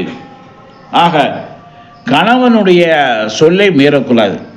இன்னைக்கு எத்தனையோ மனைவார்கள் கணவனுடைய சொல்லை மீறினாத்தான் அவங்களுக்கு தூக்கமே வரும். கணவன் என்ன சொல்றான்னா அதுக்கு ஆப்போசிட்டாக நடப்பாங்க. ஒரு நாள் ஒரு ஆற்றுல போய் கணவன் மனைவி குளிச்சுட்டு இருக்கும்போது மனைவியை தண்ணி அடிச்சுட்டு போகுது. தண்ணி அடிச்சுட்டு போனால் ஒருத்தர் சொல்கிறார் உங்கள் மனைவியை தண்ணி அடிச்சுட்டு போகுது அப்படின்ட்டு. உடனே கணவன் எதிர்நீச்சலில் போனானா. அந்த மனுஷன் சொன்னானா உங்கள் மனைவி இந்த பக்கம் தண்ணி போகிற போக்கில் போயிட்டுருக்கு, என் மனைவி பற்றி எனக்கு தெரியாதா? நீ சொல்கிற என் மனைவி எப்போவுமே எதிராத்தான் போவா, அதனால் அவள் எதிராத்தான் போயிருப்பா அப்படின்னு சொல்லி எதிர்நீச்சல் போட்டு போனாலாம். ஆக அருமையானவர்கள், அப்போ கணவனுடைய சொல்லுக்கு கட்டுப்பட்டவர்களாக, கணவனுடைய செயலுக்கு உட்பட்டவர்களாக நாம் வாழ்ந்து பழக வேண்டும். நம்முடைய மன திருப்தியை நாம் நோக்கமாக கொள்ளாமல் கணவனுடைய மன திருப்தியை நோக்கமாக கொள்ள வேண்டும். அதற்கு முதலிடம் கொடுக்க வேண்டும். நம்மை சகித்து கொள்ள வேண்டும், சபர் செய்து கொள்ள வேண்டும். 7வது அதமுல் இஸ்ராஃப், பெண்கள் வீண் விரயத்தை விட வேண்டும். பெண்கள் வீண் விரயத்தை விட வேண்டும்.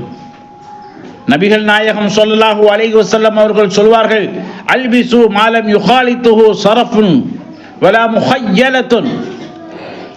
ஆடம்பரம் கலக்காத, பெருமை பேசுவது கலக்காத ஆடைகளையே அணியுங்கள் என்று சொல்வார்கள். இன்னைக்கு நம்ம பார்க்கிறோம், ஆடம்பரத்திற்காக வேண்டித்தான் நிறைய பேர் என்ன செய்யறாங்க, ஆடைகளை அணிகிறார்கள். ஜவுளி கடையே வீட்டில் இருக்கு, பீரோவை திறந்தா எல்லா மாடல் சேலையும் இருக்கும். சரி, எல்லாமே இருக்குன்னு சொல்லி அவங்க நினைக்கிறது இல்லை. திரும்பவும் என்னங்க தீபாவளிக்கு தான் திரும்ப போய் சேலை எடுக்கிறாங்க, எடுத்துக்கிட்டே இருக்கிறாங்க. பீரோவை திறந்தா எல்லாமே புதுசாகவே இருக்கு, கட்டினா தானே. வீட்டில் இருக்கும்போது நைட்டி போட்டுக்கிறது, எதுக்கு தான் சேலை எடுக்கிறது அவங்களுக்கும் தெரியல. வீட்டில் இருக்கும்போதெல்லாம் நைட்டி போட்டுக்கிறது. கல்யாணத்துக்கு போகணும்னு சொன்னால் ஏதாவது ஒரு பட்டு சேலையை எடுத்து கட்டிக்கிறது. மீதி சேலை எல்லாம் புதுசாகவே இருக்கும். ஆனால் தீபாவளி வரும்போதெல்லாம் என்ன செய்வாங்க, சேலை எடுப்பாங்க. அது இப்போலாம் ஒரு சேலையில் எடுக்கிறது இல்லை, ஒரு 4-5 சேலை எடுத்து வந்துடுது. 4-5 சேலை எடுத்து வந்திருக்கே, உங்கள் அக்கா தங்கச்சி கொடுக்க போறியான்னு. இல்லை, ஒவ்வொன்றும் ஒரு மாடல், ஒரு டிசைன் அப்படின்னு அந்த டிசைனுடைய பேரை சொல்ல ஆரம்பிச்சிருவாங்க. அப்போ நம்ம நினைக்கிறது ஒரு 2000 ரூபா கரையா போச்சா, அதை உடுத்துறதும் இல்லை. வீட்டில் இருக்கும்போதெல்லாம் நைட்டி உடுத்திக்கிறது. வெளியே போகும்போது ஏதாவது புது சேலை எடுத்து உடுத்துட்டா, கல்யாணத்துக்கு போகிறோம் அதனால் ஒரு 2000 3000 சேலை உடுத்தோம்னு சொல்லி அந்த பழைய பட்டு சேலையத்தை எடுத்து உடுத்துங்க. இப்போ நீ வாங்கிட்டு வந்திய டிசைனா இப்போ நவீன காலத்து ஓதுவா, அது சரி வராது. நிறைய பேர் வருவாங்க, அவங்களாம் பார்ப்பாங்களே. சரி, அங்கே போய் புர்காவை கழட்டி உட்காராங்கன்னா கழட்டி உட்கார்றது, புர்காவில் தான் உட்கார்றாங்க. இருந்தாலும் அந்த ஆடம்பரத்தில் என்ன செய்கிறார்கள், மூழ்கி போயிருக்கிறார்கள். நபி ஸல்லல்லாஹு அலைஹி வஸல்லம் அவர்கள் சொன்னார்கள், ஆடம்பரம் கலக்காத, பெருமை பேசுவது கலக்காத ஆடைகளை நீங்கள் அணியுங்கள் என்று நபிகள் நாயகம் ஸல்லல்லாஹு அலைஹி வஸல்லம் நமக்கு வழிகாட்டி இருக்கிறார்கள். அடுத்தபடியாக 8வது அஸ்ஸதகா, பெண்கள் சதக்கா செய்ய வேண்டும், அதிகம் தர்மம் செய்ய வேண்டும். பொதுவாக ஆண்கள் வெளியே போயிடுவாங்க, பெண்கள் தான் வீட்டில் இருப்பார்கள். அவர்களை தேடித்தான் மிஸ்கீன்கள் வருவார்கள், ஏழைகள் வருவாங்க. அதனால் இப்போ எங்கள் வீட்டிலலாம் ஒரு சில்லறை டப்பாவே வச்சாச்சு. அதில் எப்போயுமே ஒரு 50-60 ரூபா சில்லறை இருக்கும். வர்றவங்களுக்கு ஒரு 2-3 ரூபா கொடுத்துருமா அப்படின்றது. ஆனால் இன்னமும் 1 ரூபா தான் கொடுத்துக்கிட்டு இருக்காங்க, பட்ஜெட் தாண்டவே இல்லை. அவங்க டவுனில் இருந்து 10 ரூபா செலவழித்து வர்றாங்க, ஆனால் அவங்களுக்கு கொடுக்குறது 1 ரூபா தான். நல்ல வேலை அந்த 50 காசு இல்லாமல் போச்சு. இல்லை, அப்போ 50 காசு தான் கொடுத்துக்கிட்டு இருந்தாங்க, இப்போ நான் 1 ரூபா கொடுக்குறாங்க. நான் சொல்கிறது ஒரு 3 ரூபா கொடுமா, ஒரு 5 ரூபா கொடு, 5 ரூபா காயின்ஸாக வச்சுரு அப்படின்னு கேட்க மாட்டாங்க. அதெல்லாம் கட்டுப்படி ஆகுதுங்க. ஒரு மாசத்துக்கே ஒரு 100 ரூபாயும் கொடுத்துருப்பாங்க. ஆனால் அவங்க வந்து சந்திச்சவங்க 100 பேர் இருப்பாங்க. அப்படி இருக்கக்கூடாது. ஒரு 5 ரூபா 10 ரூபா இப்படி அவங்க தேவைகளை பூர்த்தி செய்கிற மாதிரி சதக்கா செய்ய வேண்டும். ஆக பெண்களுக்கு அல்லாஹ் ஜல்ல ஷானஹு தஆலா சதக்கா செய்யக்கூடிய வாய்ப்பை அதிகமாகவே கொடுத்திருக்கின்றான். அதை என்ன செய்யணும்? அவர்கள் பயன்படுத்த வேண்டும். ஆண்கள்கிட்ட யாரும் வந்து கேட்கறது இல்லை. ஏன்னா கஞ்சன் தெரியும், பெரும்பாலும் ஆண்கள் கஞ்சனாக இருப்பாங்க. ஆனால் பெண்கள் இறக்கமுள்ளவங்க, அவங்க கொடுத்துருவாங்கன்னு சொல்லி பெண்கள்கிட்ட கேட்பாங்க. நீங்கள் பேருந்து நிலையத்திலே பார்க்கலாம். ஏன்னா நபிகள் நாயகம் ஸல்லல்லாஹு அலைஹி வஸல்லம் அருமை மனைவி ஆயிஷா ரலியல்லாஹு அன்ஹா அவர்களிடத்திலே ஒரு அன்சாரி பெண்மணி 2 பெண் குழந்தைகளை தூக்கி கொண்டு வந்து யாசகம் கேட்டாங்க, உதவி செய்யுன்னு கேட்டாங்க. உடனே ஆயிஷா ரலியல்லாஹு அன்ஹா அவர்கள் 3 பேரிச்சம்பழத்தை கொடுத்தாங்க. அதான் அவங்க வீட்டில் இருக்கு. இன்னைக்கு நம்ம வீட்டில் எவ்வளோ வசதி இருக்கு. ஃப்ரிட்ஜ் பூரா சாப்பாடு பொருள் தான். மிஸ்கினுக்கு கொடுக்காம அப்படி நம்ம வச்சுருக்கோம், ஸ்டோரேஜ் பண்ணி வச்சுருக்கோம். மிஸ்கின் கொடுக்கறதில்ல, அந்த 1 ரூபா 2 ரூபாயிட்ட முடிச்சுடுவோம். ஆக நிறைய சால்னாக்கள், நிறைய சாப்பாடுகள் எல்லாம் ஃப்ரிட்ஜில் தான் இருக்கும். அருமையானவர்களே, நபிகள் நாயகம் ஸல்லல்லாஹு அலைஹி வஸல்லம் காலத்தில் ஆயிஷா ரலியல்லாஹு அன்ஹா வீட்டுக்கு ஒரு ஏழை பெண்மணி 2 பெண் குழந்தைகளை தூக்கிட்டு வந்தாங்க. ஆயிஷா ரலியல்லாஹு அன்ஹா அவர்கள் 3 பேரிச்சம்பழங்களை கொடுத்தாங்க. அப்போ அந்த 2 குழந்தைக்கும் 2 பேரிச்சம்பழம், தலா ஒரு பேரிச்சம்பழத்தை கொடுத்துட்டு ஒரு பேரிச்சம்பழத்தை கையில் வச்சுருந்தாங்க அந்த பெண்மணி. அந்த 2 குழந்தைகளும் அவசரமாக சாப்பிட்டு தாய் எடுத்து அந்த பேரிச்சம்பழத்தையும் கேட்டுச்சு. அதையும் தாய் அவர்கள் கொடுத்து விட்டார்கள். அப்போ தாய் வந்து சாப்பிடல. என்றைக்குமே தாய் வந்து பிள்ளைகளுக்கு கொடுத்துட்டு சாப்பிடாம தான் இருப்பாங்க. அவங்களுக்கு பேர் தான் தாய். அதனால தான் தாய்க்கு இஸ்லாத்தில் முதலிடம். தாய்க்கு சிறப்பு அதிகமா, தந்தைக்கு சிறப்பு அதிகமா? சொல்லுங்க. தாய்க்கு தான் சிறப்பு அதிகம். காரணம்டா, எத்தனையோ சமயங்களில், எத்தனையோ நேரங்களிலே தன்னுடைய பசியை பாராமல், தன்னுடைய பசியை கண்டுகொள்ளாமல், தன்னுடைய குடும்பத்தார்களுக்காக நீ பசியை அமர்த்தக்கூடியவள் தான் தாய். தனக்கே இல்லாத போது அதை வந்து குழந்தைகளுக்கும் தன்னுடைய கணவனுக்கும் கொடுத்து மகிழ்ச்சி அடையக்கூடியவள் தான் தாயாக இருக்கிறாள். ஆக தாயுடைய அந்தஸ்து என்பது உயர்ந்தது.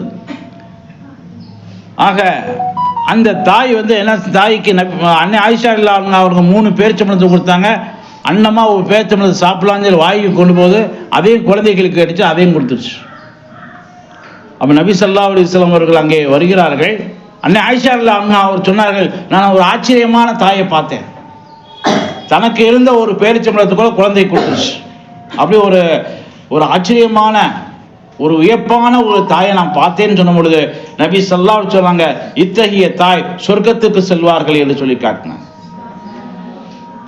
இப்போ நிறைய அமல்கள், நிறைய நோன்புகள், நிறைய கடமைகள்லாம் செய்கிறோம். இதுக்கெல்லாம் ரசூலுல்லாஹ் சொர்க்கத்தை கேரண்டியா சொல்ல. குழந்தைகளுக்காக வேண்டிய தன்னுடைய வாழ்க்கையை அர்ப்பணித்தால் ஒரு தாய், தனக்கு தேவையானதை கொடுத்தால் குழந்தைக்கு, அந்த தாயை சொர்க்கவாதி என்றார்கள் நபிகள் நாயகம் ஸல்லல்லாஹு அலைஹி வஸல்லம் அவர்கள். 9வது அல் அமலு ஸாலிஹ், பெண்களுடைய பொறுப்பு நல்ல அமல்கள் செய்ய வேண்டும். ஜுவேரியா ரலியல்லாஹு தஆலா அன்ஹா அவர்கள் சுபுஹ் நேரத்தில் உட்கார்ந்து லுஹா நேரம் வரைக்கும் அமல் செஞ்சுட்டே இருப்பாங்க. சுபுஹ்ல உட்கார்ந்தா லுஹா நேரம் வரைக்கும் அமல் செஞ்சுட்டே இருப்பாங்க. நபி ஸல்லல்லாஹு அலைஹி வஸல்லம் அவர்கள் பார்க்குறாங்க, காலையில் சுபுஹ் தொழுகைக்கான பள்ளியாசத்துக்கு போகிறாங்க. அவங்க பள்ளியாசத்தில் தொழுகை தஸ்பீஹ் எல்லாம் முடிச்சுட்டு, சஹாபாக்குடைய காரியங்களை எல்லாம் முடிச்சுட்டு ரொம்ப தாமதமாக வர்றாங்க. அன்னை ஜுவைரியா ரலியல்லாஹு தஆலா அன்ஹா அவங்க முஸல்லாவில் உட்காந்துருக்காங்க, ஓதிக்கிட்டும் தொழுதுகிட்டு இருக்காங்க. என்ன உன்னுடைய வணக்கம் முடியவில்லையா, இபாதத்து முடியவில்லையான்னு கேட்கிறார்கள். என்னுடைய வளமையான வழக்கம், இவ்வளவு நேரம் நான் இபாதத் செய்வேன் என்று. அப்பொழுது நபிகள் நாயகம் ஸல்லல்லாஹு அலைஹி சொன்னாங்க, இவ்வளவு நேரம் நீ இபாதத் செய்கிறத கொஞ்ச நேரத்தில் அதனுடைய நன்மைகளை பெற்றுக்கொள்ளலாம். ஒரு 4 வார்த்தை சொல்லு அப்படின்னாங்க.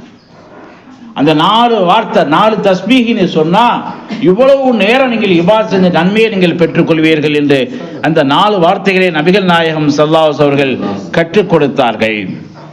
ஒரு 4 வார்த்தை நீங்கள் சொல்லுங்க. முதலாவது வார்த்தை சுப்ஹானல்லாஹி பிஹம்திஹி அதத ஹல்கிஹி, சுப்ஹானல்லாஹி பிஹம்திஹி அதத ஹல்கிஹி. இரண்டாவது வார்த்தை வரிதா நஃப்ஸிஹி, மூணாவது வார்த்தை வஸினத அர்ஷிஹி, நாலாவது வார்த்தை மிதாத கலிமாத்திஹி. இந்த 4 வார்த்தைகளையும் சொல்லுங்க, இவ்வளவு நேரம் இபாதத் செஞ்ச நன்மைகளை நீங்கள் பெற்றுக்கொள்வீர்கள் என்று நபிகள் நாயகம் ஸல்லல்லாஹு அலைஹி வஸல்லம் அவர்கள் சுருக்கமான வழியை கற்றுக் கொடுத்தார்கள். இன்ஷா அல்லாஹ் இந்த அமலை நாளையிலிருந்து செய்யலாமா? சுப்ஹானல்லாஹி வ பிஹம்திஹி அதத ஹல்கிஹி, இது ஒரு வார்த்தை சொல்லுங்க. வ பிஹம்திஹி அதத ஹல்கிஹி வ ஸினத அர்ஷிஹி. அதுக்கடுத்து வரிதா நஃப்ஸிஹி, அதுக்கடுத்து வ மிதாத கலிமாத்திஹி. விரிதா நஃப்ஸிஹி வ ஸினத அர்ஷிஹி வ மிதாத கலிமாத்திஹி. இந்த 4 வார்த்தைகளை நீங்க காலையில் சுபஹ் தொழுதோன்னு சொன்னீங்களா, நீண்ட நேரம் அமல் செஞ்ச நன்மைகளை அல்லாஹ் இதன் மூலமாகவே நமக்கு கொடுத்து விடுகின்றான். 10வதாக ஃபித்னத்துல் நிசா, பெண்களுடைய சோதனை. இந்த பெண்கள் சோதனையிலிருந்து என்ன செய்ய வேண்டும்? அவர்கள் சாதனை படைக்க வேண்டும். ஃபித்னா என்பதற்கு குழப்பம்னு ஒரு அர்த்தம் இருக்கு, சோதனைன்னு இன்னொரு அர்த்தம் இருக்கு. நபிகள் நாயகம் ஸல்லல்லாஹு அலைஹி வஸல்லம் அன்னவர்கள் சொல்கிறார்கள், மா தரக்து பஅதி ஃபித்னத்தன் அதர்ர அலர் ரிஜாலி மினன் நிசா. எனக்கு பின்னால் ஆண்களுக்கு பெண்களை விட ஒரு பெரிய ஃபித்னாவை நான் விட்டு செல்லவில்லை. ஆண்கள் பெண்களை சமாளிக்கிறது அது ஒரு பாரதூரமான விஷயம், ஒரு பெரிய விஷயம் என்று நபிகள் நாயகம் ஸல்லல்லாஹு அலைஹி வஸல்லம் சொல்லி காட்டியிருக்கின்றார். அருமையானவர்களே, ஃபித்னா என்று சொன்னால் பெண்கள் குழப்பம், ஆண்கள் குழப்பம் இல்லை என்று அர்த்தம் இல்லை. பெண்கள் உஷார்னு அர்த்தம். என்னங்க, ஆண்களை விட பெண்களை உஷாரு, ரொம்ப கெட்டிக்காரம்னு அர்த்தம். அவருக்கு பெண்களை தாக்குவதற்கான நபிகள் நாயகம் ஸல்லல்லாஹு அலைஹி வஸல்லம் இந்த வார்த்தையை சொல்லலை, பெண்களை புகழ்றதுக்கான சொன்னாங்க. ஆண்களை விட பெண்களை ரொம்ப உஷாரு, ரொம்ப தந்திரமானவங்க என்று பெண்களை புகழ்ந்தார்கள் என்று இந்த ஹதீஸுக்கு முஹத்திஸீன்கள் விளக்கம் எழுதியிருக்கின்றார்கள். பெண் சமுதாயத்தை நபி ஸல்லல்லாஹு அலைஹி வஸல்லம் தாக்கல, அவங்கள திட்டல, அவங்கள புகழ்ந்திருக்காங்க. நீங்க ஆண்களை விட பெண்கள் தான் அவர்கள் ரொம்பவும் திறமையானவர்கள், உஷாரானவர்கள் என்று புகழ்வதாக இந்த ஹதீஸுக்கு முஹத்திஸீன்கள் விளக்கம் தந்திருக்கிறார்கள். அருமையானவர்களே, நபிகள் நாயகம் ஸல்லல்லாஹு அலைஹி வஸல்லம் அன்னவர்கள் காட்டிய பெண்களுடைய பொறுப்பை 10 வகையிலே நாம் பார்த்தோம். இந்த 10 வகையான பொறுப்புகளையும் பெண்கள் கடைபிடிக்க ஆரம்பித்தால் அவருடைய வாழ்க்கை மிக சிறப்பாக சீராக இருக்கும் என்பதிலே சந்தேகமில்லை. அல்லாஹ் ஜல்ல ஷானஹு தஆலா பெண்களாகிய உங்கள் அனைவர்களையும் மிக சிறந்தவர்களாக, அன்னை ஹதீஜா போன்றவர்களாக, அன்னை ஆயிஷா போன்றவர்களாக, அன்னை ஹப்சா போன்றவர்களாக, அன்னை ஜுவேரியா போன்றவர்களாக, அன்னை அஸ்மா போன்றவர்களாக, அன்னை ஆயிஷா ரலியல்லாஹு அவர்களை போன்றவர்களாக கல்வியிலையும் அவர்களுடைய தூய்மையான வாழ்க்கையிலையும் அவர்கள் மேன்மையான வணக்கத்திலையும் உங்கள் அனைவரையும் அல்லாஹ் ஆக்கி அருள்வானாக. கற்களிலே உயர்தரமான கற்கள், மாணிக்க கற்களும் இருக்கின்றன. அதனாலதான் ஒரு கவிஞர் படித்தார், கல்லெல்லாம் மாணிக்க கல்லாகுமா. எல்லாமே கல் தான், ஆனால் மாணிக்க கல்லை போன்று ஆகுமா? ஆகாது. மாணிக்க கல் என்பது விலை உயர்ந்தது, அது ரொம்ப பிரகாசமானது. அதுபோன்று அல்லாஹு தஆலா மனித சமூகத்திலே உங்களை கற்களை போன்று ஆக்காமல் கற்களிலே மிக உயர்தரமான மாணிக்க கற்களாக, பிரகாசிக்கக்கூடிய கற்களாக அல்லாஹ் ஆக்கி அருள்வானாக.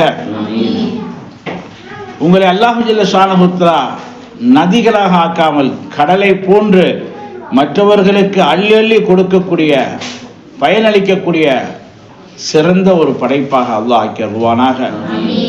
உங்கள் மூலமாக பலருக்கு அல்லாஹ் ஹிதாயத் என்னும் பிரகாசத்தை, ஒளியை தந்தருள்வானாக, ஒளியை மலரச் செய்வானாக. உங்கள் மூலமாக அல்லாஹ் ஜல்ல ஷானஹு தஆலா நீங்கள் வாழும் பகுதிகளிலே தீனுடைய பிரகாசத்தை உருவாக்குவானாக. ஈமானுடைய ஜோதியை அல்லாஹு தஆலா அதிகரிக்க செய்வானாக.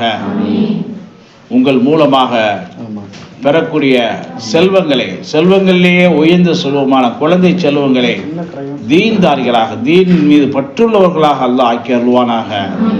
உலக செல்வங்களிலே மிக சிறந்த செல்வமான ஈமானுடைய செல்வத்தையும், நாம் தங்கக்கூடிய இல்லத்தின் செல்வத்தையும், சொந்த இல்லம், ஒவ்வொருத்தரும் சொந்த இல்லத்துக்கு முயற்சி பண்ணணும்.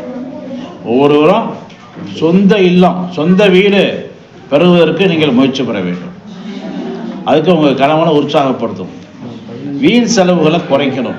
அதை குறைச்சிட்டு சொந்த இல்லம், சொந்த வீடு, சொந்த இடம், சொந்த கடை, இப்படி நம்ம கணவனை உருவாக்க வேண்டும். கணவன் மட்டி பேராக தான் இருப்பான். கணவன் பெரும்பாலும் மட்டி பேராக தான் இருப்பாங்க. எதில் செலவழிக்குன்னு தெரியாது. அவர்களை நீங்கள் என்ன செய்ய வேண்டும்? தட்டி உருவாக்க வேண்டும். தட்டி கொட்டி அவர்களை உருவாக்கி சிறந்த ஒரு சமூகத்தை நீங்கள் உருவாக்க வேண்டும். ஏன்னா குடும்பங்கிறது ஒரு பெண்ணுடைய கையில் தான் இருக்குன்றாங்க. அப்படி தான் சொல்கிறாங்க. உங்கள் கையில் தான் இருக்குது. ஏன்னா கணவனுடைய கையில் இல்லை, உங்களுடைய கையில் தான் இருக்குது. நீங்கள் தான் சமூகத்திலே கணவனை ஒரு ஆக்கம் உள்ளவனாக, கணவனை ஒரு ஆளுமை மிக்கவனாக, திறமை மிக்கவனாக நீங்கள் தான் மாற்ற வேண்டும். அந்த சக்தியை அல்லாஹ் உங்களுடைய கையிலே கொடுத்திருக்கிறான், உங்களுடைய திறமையிலே கொடுத்திருக்கின்றான்.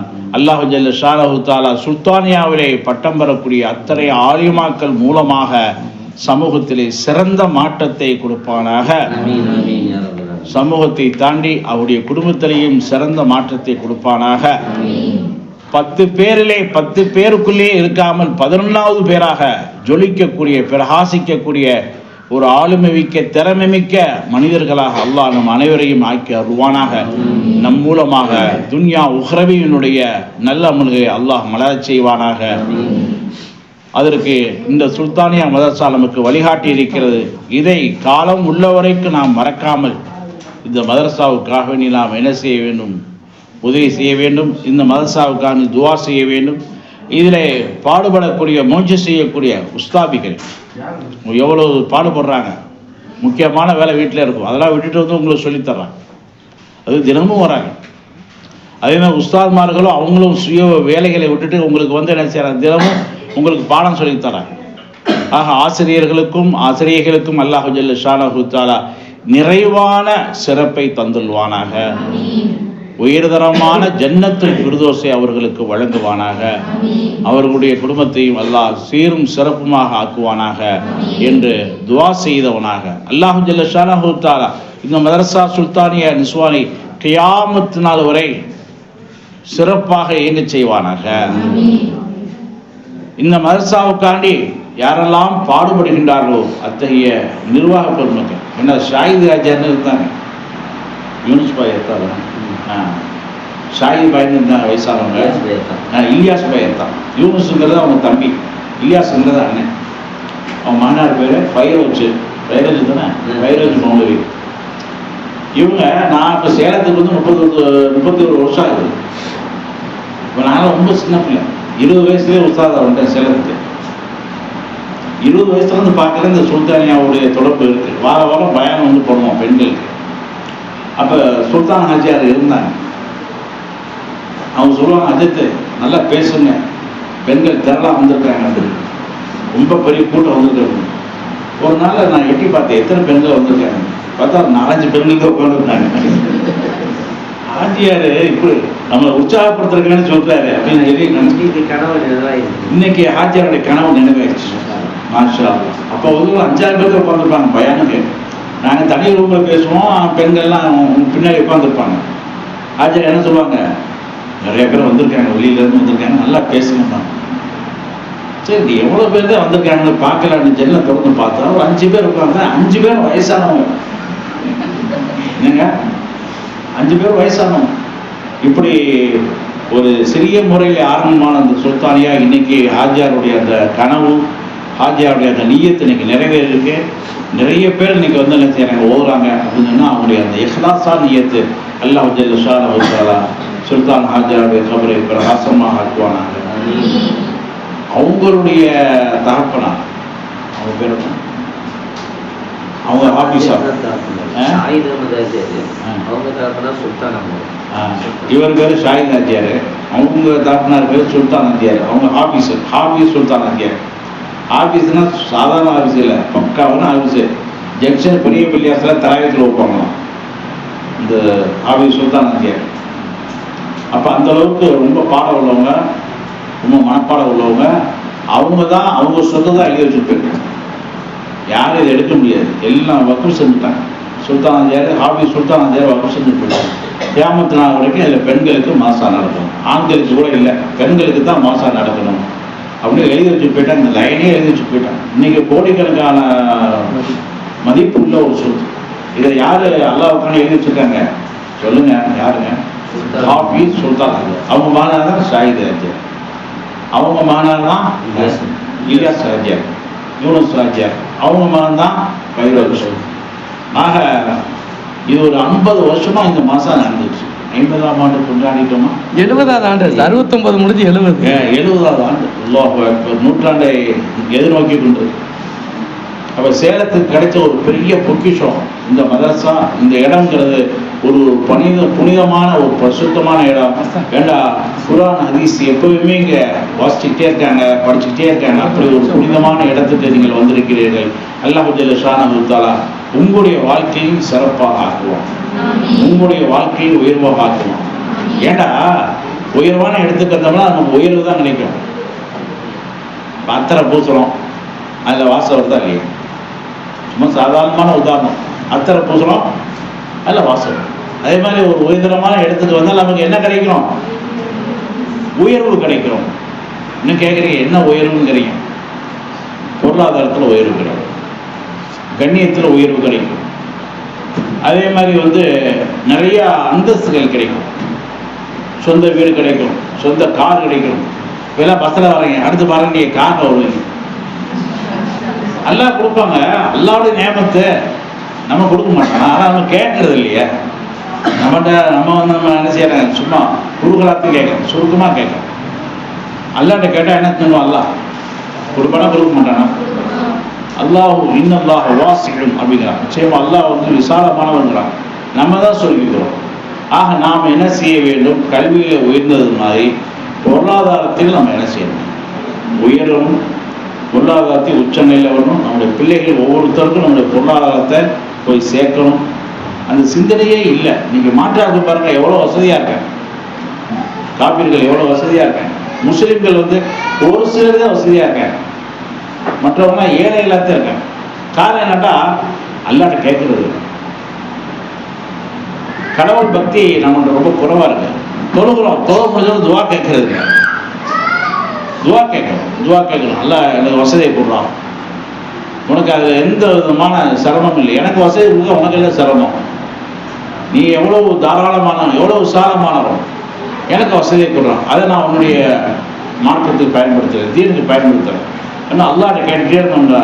அல்லாஹ் எப்படி வசதி கொடுக்குறான்னு தெரியாது, ஆனால் நம்ம வசதி ஆயிடுவோம். 4 பேர் நம்மளை தேடி வர்ற மாதிரி நமக்கு அல்லாஹ் செல்வத்தை கொடுத்துருவோம். ஆக நாம் என்ன செய்ய வேணும்? அடுத்தடுத்து துவாக்கள் என்ன செய்யணும்? நம்ம ஈமான கேட்குற மாதிரி சீமானையும் கேட்க வேண்டும். கேட்கலாமா? அப்படியே இருக்கலாமா? சொல்லுங்க. நம்ம கேட்கணும். நிறையா நகை வச்சுருக்கீங்க, 50 நகை வச்சுருக்கீங்க, 100 அப்படியே இருக்கு. அதில் ஏதாவது முன்னேற்றம் இருக்கா? இல்லை. அதை என்ன செய்யணும்? அதை பெருக்கணும்.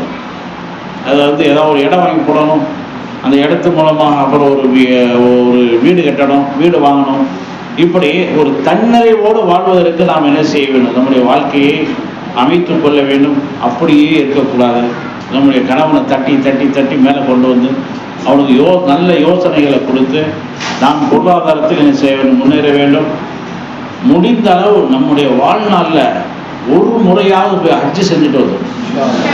அந்த அளவுக்கு வசதியை நம்ம பெருக்கிக்கணும். அட்லீஸ்ட் உம்ராவது செய்யணும். ஏன்னா அந்த காபத்துல்லாவை போய் பார்க்கணும். இப்போ படத்தில் பார்க்குறோம்னா இதெல்லாம் காபத்துல்லா இல்லை. அங்கே போய் நேரடியாக பாருங்கள், பார்த்தீங்கன்னா தான் தெரியும் அந்த காபத்துல்லா எவ்வளோ கண்ணியமானது. அப்படியே நம்மளை உரிக்கிறது. காபத்துல்லா பார்த்தோன்னா நம்மளை அறியாமல் என்ன வந்துடும்? ஆனந்த கடையில் வந்துடும். ஒரு மகிழ்ச்சி அப்படி ஏற்படும். இந்த மாதிரி ஒரு ஆனந்தத்தையும் மகிழ்ச்சியும் கொடுக்கக்கூடிய இடம்தான் அந்த காபத்துல்லா. அதே மாதிரி ரசூலுல்லாஹோட ரவுலா ஷரீஃப், மஸ்ஜித் நபவி, அங்கே நிறைய புனிதமான இடங்கள்லாம் இருக்கு. அதெல்லாம் நம்முடைய ஆயுளில் ஒரு முறையாவது கண்டு கழிக்க வேண்டும். அந்த பாக்கியத்தை பெற வேண்டும் என்று நம்ம ஒவ்வொரு நாளும் அல்லாஹ்ட்ட கேட்கணும். இன்ஷால்லா கேட்கலாமா? ஹஜ்ஜுடைய பாக்கியத்தை, உம்ராவுடைய பாக்கியத்தை கேட்கலாமா? கேளுங்க இன்ஷால்லா. அல்லாஹ் தஆலா அதுக்கு அடிப்படை செல்வம் அல்ல, பொருள் அல்ல, நம்முடைய நியத்து தான். நம்முடைய நியத்து இருந்தாலே அல்லாஹ் நம்மளை ஹஜ்ஜு கூட்டு போயிடுவோம். நம்ம நினைக்கிறோம் லட்சக்கணக்கில் வேணுமே, அதுக்கு எப்படி நம்மளால சாத்தியமாகும்? இங்கே ஆயிரக்கணக்கே இங்கே டப்பா அடிச்சுக்கிட்டு இருக்கு, எப்படி லட்சக்கணக்கை எப்படி ரெடி பண்ணுறது அப்படின்னு நம்ம நினச்சிக்கிட்டு இருக்கோம். ஆனால் அப்படி அல்ல. நம்மளுடைய நியத்து இருந்துச்சுன்னா நம்மளை எப்படியாவது அல்லாஹ் ஹஜ்ஜு கூட்டு போயிடுவோம், எப்படியாவது நம்மளை உம்ராவை செய்ய வச்சுருவோம். அதுக்கான பொருளாதாரத்தை அல்லாஹ் எப்படி கொடுக்குறான்னு நமக்கே தெரியாது, பொருளாதாரம் வந்துடும். நான் என் மகளுக்கு நிக்கா செஞ்சிருந்தேன். மகளுக்கு நிக்கா செஞ்சால் எவ்வளோ செலவாகும்? ஒரு 10 லட்ச ரூபா செலவாகும் குறைஞ்சபட்சம். செலவழித்து 3ஆம் நாளில் குழுக்களில் விழுந்துச்சு ஹஜ்ஜுக்கு. கல்யாணம் முடிச்சு 3ஆம் நாளில் என் வீட்டில் சொல்கிறேன், எப்படிமா ஹஜ்ஜுக்கு போக முடியும், இப்போ தான் எவ்வளோ செலவு பண்ணிட்டு உட்காந்துருக்கோம் அப்படின்ட்டு. வேணாங்க, அடுத்து போய்க்கலான்னுச்சு அந்தம்மா. நீயத்து அவ்வளோதான் அதுக்கு. அப்போ ஒரு பெரிய ஹஜ்ஜத்தில் போய் சொன்னேன், இந்த மாதிரி குழுக்கள் 2 பேருக்கு விழுந்துருச்சு, ஆனால் கையில் காசெல்லாம் இல்லை, இப்போ செலவு வச்சுட்டு உட்காந்துருக்கேன். காசை பற்றி நினைக்காங்க, ஹஜ்ஜுக்கு போகிறதா முடிவு பண்ணிடுங்க, அல்லாஹ் கொடுப்பான் அப்படின்னு சொல்லிட்டு மறுநாள் வந்தேன். மறுநாள் பார்த்தா நான் சேமித்து வச்ச பணம் ஒரு இடத்துல கொடுத்து சேமித்து வச்சுட்டு இருந்தேன், கணிச்சில் உழப்போம் அப்படின்னு. சேமித்து வச்ச பணம் அந்த நாள் முடியுது, 3 வருஷம் முடியுது. அப்போ அவங்க சொல்கிறாங்க, உங்களுக்கு 80,000 ரூபா வரும், ஒருத்தருக்கு 80,000 ரூபா வரும். அந்த முதல் டியூ வந்து ஒரு 70,000 ரூபா கட்டணும், 2 பேத்துக்கு சேர்த்து 70,000 ரூபா கட்டணும். முதல் உள்ள எல்லாம் கொடுத்துட்டோன்னா கொடுத்துட்டோம். அடுத்து ஒரு 2 மாதம் செஞ்சுட்டு ஒரு 1,5 லட்ச ரூபா கட்டணும். ஒரு ஆள் என்கிட்ட கடை வாங்கியிருந்தார் 1 லட்ச ரூபா. அவர் ஃபோன் பண்ணுறாரு, ஹஜ்ஜு ஃபோன் சொன்னீங்க, பணம் வேணுனீங்க, ரெடி பண்ணிட்டேன், உங்களுக்கு தர்றேன் அப்படிங்கிறாரு. அதுக்கு வந்துச்சு, புரியுதா? அப்போ ஒரு இடம் வந்து விற்கிறதுக்காண்டி ஏற்பாடு பண்ணிட்டு வாங்கின இடத்த, அது விற்றுச்சு. ஹஜ்ஜுக்குரிய பணம் வந்து 2 பேர்த்துக்குமே கட்டிடுச்சு, ஹஜ்ஜுக்கும் போயிட்டு வந்துடுச்சு. ஆனால் குழுக்கள் விழும்போது என்ன நிலமை? ஒரு பைசா கூட இல்லை கையில், எல்லாம் செலவழிச்சுட்டு உட்காந்துருக்கு. கை சி நியத்து வைசி பார்த்து எப்படி நியத்து வைக்கிறோமோ அப்படி நடக்கும். அதனால் எல்லாம் நியத்து வைங்க. நமக்கு கொடுத்த ஒரு ஹயாத்தை தான், அதான் ஒரு ஹயாத்தை கொடுத்துருக்கான், ஒரு வாழ்நாள் தான் கொடுத்துருக்கான். இந்த ஒரு வாழ்நாளிலே உன்னுடைய திரு காபா ஷரீஃபை என் கண்ணால் பார்த்து நான் ஹஜ்ஜு செய்யணும், திரு ரவுலா ஷரீஃபை ரசூலுல்லாஹ்வுடைய ரவுலா ஷரீஃபை பார்த்து நான் ஜியாரத் பண்ணணும் அப்படின்னு எல்லாரும் உறுதியாக 100க்கு 100 நியத்து வைங்க. அல்லாஹ் ஜல்ல ஷானஹு உங்களை அனைவர்களையும் ஹாஜிகளாக ஆக்குவானாங்க. அந்த திரு மக்காவையும் திரு மதினாவையும் நேரடியாக சந்தித்து அங்கே உலாவக்கூடிய, அங்கே நடந்து செல்லக்கூடிய, அங்கே வாழக்கூடிய பாக்கியத்தை அல்லாஹ் நம்ம அனைவருக்கும் நிறைய முறை திரும்ப திரும்ப தந்துடுவானாக என்ற ஒரு நியத்தோடு உறுதிப்பாடோடு நாம் வாழ வேண்டும். அல்லாஹ் ஜல்ல ஷானஹு தஆலா அத்தகைய மிக சிறப்பான வாழ்க்கையை, மிக சிறப்பான நிலையை நம் அத்தனை பேருக்கும் தந்துடுவானாக. வாஹிர் தஅவா அல்ஹம்துலில்லாஹி ரப்பில் ஆலமீன். அஸ்ஸலாமு அலைக்கும் வரஹ்மத்துல்லாஹி வபரகாத்துஹு.